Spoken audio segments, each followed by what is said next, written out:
राधे राधे दोस्तों। तो अभी हो गई है मेरी पूजा और अब मैं पढ़ने जा रहा हूँ ब्रह्म वैवर्त पुराण। और आज देखते हैं कि हमें क्या कहानी सुनने को और पढ़ने को मिलती है ब्रह्म वैवर्त पुराण में। और आज है मंडे, सो हर हर महादेव सबको।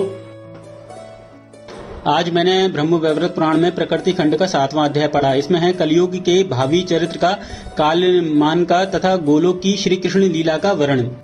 इसमें है भगवान नारायण कहते हैं, नारद तदनंतर सरस्वती अपनी एक कला से तो पुण्य क्षेत्र भारतवर्ष में पधारी तथा पूर्ण अंश से उन्हें भगवान श्री हरि के निकट रहने का सौभाग्य प्राप्त हुआ। भारत में पधारने से भारती, ब्रह्मा की प्रेम भाजन होने से ब्राही तथा वचन की अधिष्ठात्री होने से वे वाणी नाम से विख्यात हुई। श्री हरि संपूर्ण विश्व में व्याप्त रहते हुए भी सागर के जल स्रोत में शयन करते देखे जाते हैं। अतः सरस से युक्त होने के कारण उनका एक नाम सरस्वन है और उनकी प्रिया होने से इन देवी को सरस्वती कहा जाता है। नदी रूप से पधारकर ये सरस्वती परम पावन तीर्थ बन गई। पापी जनों के पाप रूपी ईंधन को भस्म करने के लिए ये प्रज्वलित अग्नि स्वरूपा हैं। आगे है नारद तत्पश्चात वाणी के शाप से गंगा अपनी कला से धरातल पर आई।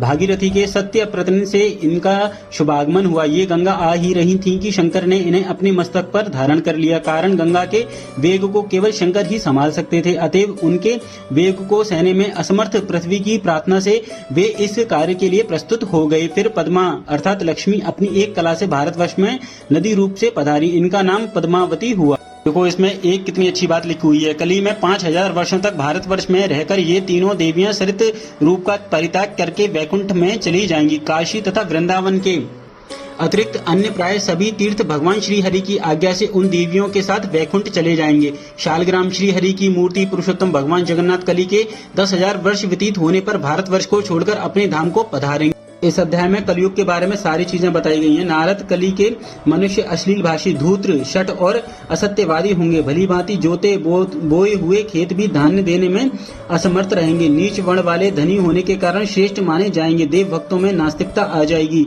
नगर निवासी हिंसक, निर्दयी तथा मनुष्य घाती होंगे।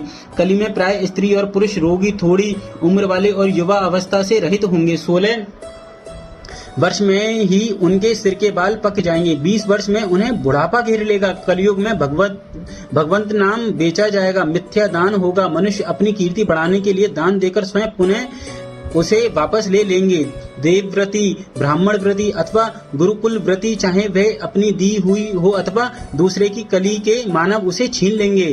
इस अध्याय में कलयुग के बारे में बहुत अच्छी बातें बताई गई हैं। कलयुग के बारे में सारी चीजें विस्तार से बताई गई हैं। मैं सारी चीजें तो आप लोगों को नहीं बता सकता इस वीडियो से, बट मैं इतना बोलूंगा कि आपको ये अध्याय पढ़ना चाहिए। बाकी जो मेन चीजें वो मैं बता देता हूँ। जैसे कि यहाँ लिखा हुआ है, इस प्रकार जब सम्यक प्रकार से कलयुग आ जाएगा तब सारी पृथ्वी मलेच्छों से भर जाएगी। तब विष्णु यशा नामक ब्राह्मण के घर उनके पुत्र रूप से भगवान कल्कि प्रकट होंगे। सुप्रसिद्ध पराक्रमी ये कल्कि भगवान नारायण के अंश हैं। ये एक बहुत ऊंचे घोड़े पर चढ़कर अपनी विशाल तलवार से मलेच्छों का विनाश करेंगे और 3 रात में ही पृथ्वी को मलेच्छ शून्य कर देंगे।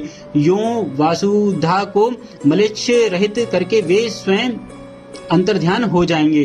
तब एक बार पृथ्वी पर अराजकता फैल जाएगी। डाकू सर्वत्र लूटपाट मचाने लगेंगे। तदनंतर मोटी धार से असीम जल बरसने लगेगा। लगातार 6 दिन रात वर्षा होगी। पृथ्वी पर सर्वत्र जल ही जल दिखाई पड़ेगा। पृथ्वी, प्राणी, वृक्ष, गृहस्थ शून्य हो जाएंगे। मुने, इसके बाद 12 सूर्य एक साथ उदय होंगे जिनके प्रचंड तेज से पृथ्वी सूखी हो जाएगी। यूं होने पर दुर्धर्ष कलयुग समाप्त हो जाएगा। तब तप और सत्व से संपन्न धर्म का पूर्ण रूप से प्राकट्य होगा। उस समय तपस्वियों, धर्मात्माओं और वेदज्ञ ब्राह्मणों से पुनः पृथ्वी शोभा पाएगी। घर घर में स्त्रियां पतिव्रता और धर्मात्मा होंगी। तो आज इस अध्याय में मुझे कलयुग के बारे में बहुत सारी चीजें पता चली कि कलयुग का अंत कैसे होगा, कल की अवतार कैसे होगा। सारी चीजें बहुत अच्छी लगी मुझे पढ़ने में। और अब मिलते हैं नेक्स्ट अध्याय में। राधे राधे दोस्तों।